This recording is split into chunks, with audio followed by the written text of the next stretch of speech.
আমি আজকে একাত্মতা ঘোষণা করছি এই কারণে, আমি আমার সন্তানের হত্যার বিচার চাই। আমি বিচার চাই, আমি বিচার চাই।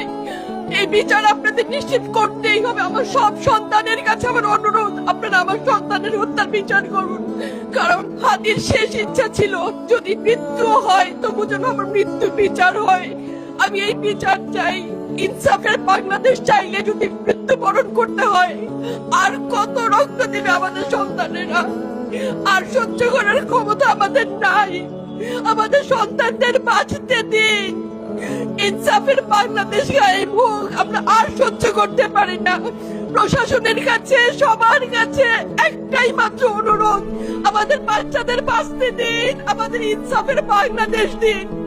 কথা বলার শক্তি আমার নাই, আমার চোখ ভরে আসছে। আমি সহ্য করার শক্তি আমাদের নাই। আমাদের বাচ্চাদের বাঁচতে দিন। প্রশাসন সজাগ হবে কবে? আর কত মৃত্যু আমার বাচ্চাদের দেখতে হবে? আমি কথা বলতে পারছি না। আপনারা সবাই আমার বাচ্চা হাদির জন্য দোয়া করবেন, আমাদের বাচ্চাদের জন্য দোয়া করবেন, আর ইনসাফের বাংলাদেশ যেন কায়েম হয় সেজন্য দোয়া করবেন। আসসালামু আলাইকুম।